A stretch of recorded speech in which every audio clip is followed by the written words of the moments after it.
When I first started making content, I always dreaded making videos like this because you have some mean people in the comments and people saying, "You freaking idiot, you should have chose Nolan Arenado over this person." 4 or 5 years later, I don't care. I'm ready for this. So with that being said, let's go ahead and pick our starters for the 2022 All-Star Game. I will be going, so make sure you guys stick around. Those vlogs are going to be insane. But we're going to go ahead and stick to the facts. We're not going to be biased at all. So if I pick someone like Jose Ramirez, again, it's not because I'm a Cleveland fan. It's because the stats back up my case. Now, one thing I do want to mention, I really wish that MLB would add 2 different things to the ballot. First and foremost, a defensive stat, because guys like Tommy Edman, they're not going to get the love that they deserve because we can't see the defense.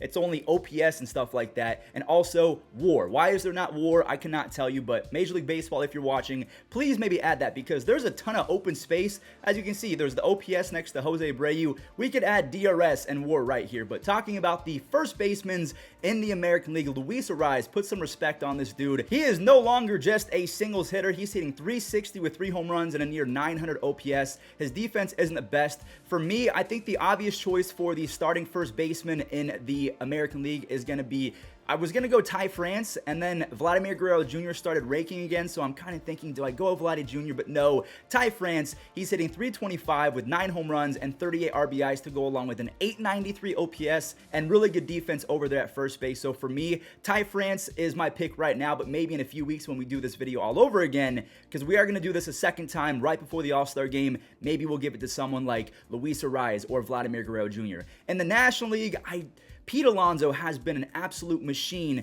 for the first place New York Mets. So when I say that, you would think I'm going to give it to Pete Alonso, Polar Bear Pete. But for me, I'm going to give it to the player of the month in the month of May, Paul Goldschmidt. He narrowly beat out Mookie Betts. He's hitting 327 with 12 home runs, nearly 50 RBIs, and an almost 1,000 OPS. He also plays better defense than Pete Alonso, and I think that he means more to that team than, I mean, that's also kind of a stupid thing to say because the Mets offense has been good, but their entire team has been decimated by injury, so he has come up clutch, but I'm going to give it to Goldie. The slight edge belongs to him right now. Second base, this is where I feel like the majority of the spicy comments are going to come into play because we all know I'm going with Andres Gimenez because he's hitting 303 with 7 home runs and 31 RBIs. But if you take a look at the OPS, a lot of people are going to be voting for Jose Altuve. This is where defense has to come into play. Andres Gimenez, already on the season between shortstop and second base, has nearly 10 defensive run saves and the most WAR of any second baseman in baseball. But you wouldn't know that because they don't give it to you, so it might seem like a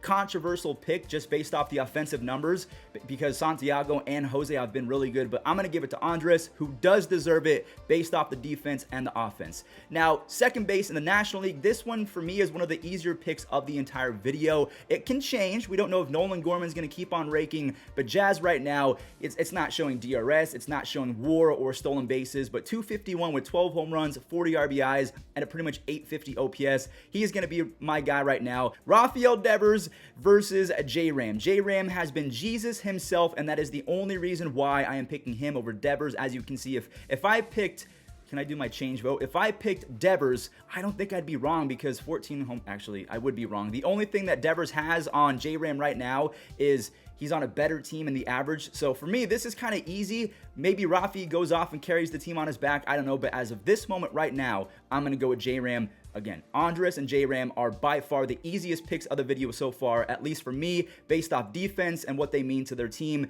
But no shade if you actually choose Rafael Devers. If you're a Red Sox fan or if you're a Astros fan and you go with Jose Altuve, I'm not going to fight you on that. Third base in the National League, I know a lot of people are going to vote for Nolan Arenado. He has faded a little bit, but again, the defense, I think he's already up to 8 defensive run saves, which is crazy. But for me, I'm going to go with my man, Manny Machado. I'm going to say this right now. A couple different players have secured a chance of making the Hall of Fame. Paul Goldschmidt, Nolan Arenado, Manny Machado. Also, there's Justin Verlander and guys like that. But those first 3 guys, I feel like they have inked themselves pretty much a chance of being a first ballot or at the very least making the Hall of Fame with how good they've been. Manny is number 2, I believe, in baseball in WAR. It might surprise you who the number 1 guy is. We'll talk about him in just a second. Tim Anderson, we have a pretty decent option for shortstop in the American League. I'm going to give it right now to Xander Bogaerts, but also don't expect Mr. Bo Bichette to stick around with a 267 batting average for the next few weeks and a 763 OPS. So expect Vlad and Bo to heat up as the month of June progresses. So it might change from Tim Anderson to, actually, I mean, Tim Anderson, the team isn't that great. Xander Bogaerts has been pretty solid with 27 RBIs. The OPS is roughly the same, so I'm going to give it to Xander, even though both him and Tim have been kind of not the best if we're talking about defense. The best defensive shortstop has been Jorge Mateo, and then we could have gone with Jeremy Pena, but I'm going to give, actually, Jeremy Pena's got great defense as well. So if you go with Jeremy Pena as your starter because he's got the 800 OPS with amazing defense, I'm not going to fight you on that. Do I go Jeremy Pena? Do I go Jeremy Pena? You know what? I'm going to go ahead and come back to this in just a second, because if we talk about shortstops in the National League, Tommy Edman is your #1 guy in all of baseball in regards to WAR. I know he's got the 776 OPS, but he just had a walk-off home run. He's hitting 280 with 25 RBIs, and again, he's up there with Andres Gimenez as one of the better defenders in baseball right now. When you factor in the defense, when you factor in everything, I know it's tough to not give it to Francisco Lindor because he's got 45 RBIs. He's been a run-producing machine, but for me, Tommy Edman, with the base stealing threat that he is, with the defense and the offensive stats to boot, he's going to be my pick. And I mean, when you consider how fast Jeremy Pena is, his defense, I know the OPS is only at 798, but you know what? Screw it. You guys might fight me, but I'm going to give it to Jeremy Pena because his defense has been very good, better than Xander, better than Tim Anderson. So I'll probably change that as the weeks progress. Maybe Xander goes off and Tim Anderson goes off once the White Sox get healthy, which I'm hoping for. But right now, I'm not confident at all. That might be the one where a lot of people are like, what are you doing? Jeremy Pena is not better than Xander Bogaerts. But again, I'm trying to factor in defense because this website doesn't care about it. Catcher, you know what I wanted to do? I wanted to go with Danny Jansen as my starting catcher in the American League, but right now they're listing Danny Jansen as a DH, plus he's injured, so I'm not going to waste the vote on him. I think he broke his hand, so he'd be missing the game. Alejandro Kirk is going to be my guy, but if you went with someone like Jose Trevino, so if we actually take a look, they have the exact same 5 home runs, 18 RBIs, 872 to, you know, Jose Trevino, he's got a walk-off base hit a couple days ago. Alejandro Kirk. So for right now, because of his track record, I believe in Alejandro Kirk just a little bit more. And I think that he means, well, also Jose Trevino has been an absolute beast in terms of framing. So you have to factor that in, and he is a big reason as to why the Yankee staff is so fearsome. Garrett Cole is their worst pitcher, so his framing capabilities and the way he calls ball games cannot be underrated. Jose Trevino, I'm going to give it to Kirk, okay? If I change that in a few weeks, then you guys can come at me, but for right now, I'm going to give it to Kirk. And then in terms of the NL catcher, there's a couple different options. There's the Contreras brothers. We have Wilson, and where's William? William is actually not on here. He might be considered a DH, but I'm going to go with Wilson right now, or do we go with Tyler Stevenson? Tyler Stevenson's got a 305 average with 5 home runs, 31 RBIs, and he has a hose for an arm. But Contreras, he's got the 10 home runs. He's got the 900 OPS. William, or do I give it to Tyler Stevenson? 829, he's batting. Ooh, okay, this is probably where the stats might not back me up because, again, the OPS belongs to Wilson. I do like Tyler Stevenson. Wilson, 900 OPS. No, I'm going to give it to Wilson right now, but again, if Tyler goes off, I might give it to him once we come back to this video in the next few weeks. Outfield, the American League might be the easiest because we have to find Aaron Judge. Where is Mr. Aaron Judge? Aaron Judge is the first pick. Even though Mike Trout had an 0 for 26 streak, I'm still going to go with Mike Trout. Where are you at? Mike Trout. There he is. He's hitting 293 with a 1026 OPS. And then I have to give it to Taylor Ward, even though Kyle Tucker, he had a horrific start to the season and he's bouncing back. I kind of want to give it to Tucker because he plays great defense. There's also guys like George Springer who has an 870 OPS, but I'm going to give it to Taylor Ward. I know he's injured right now, but how can you argue with the production? You can't.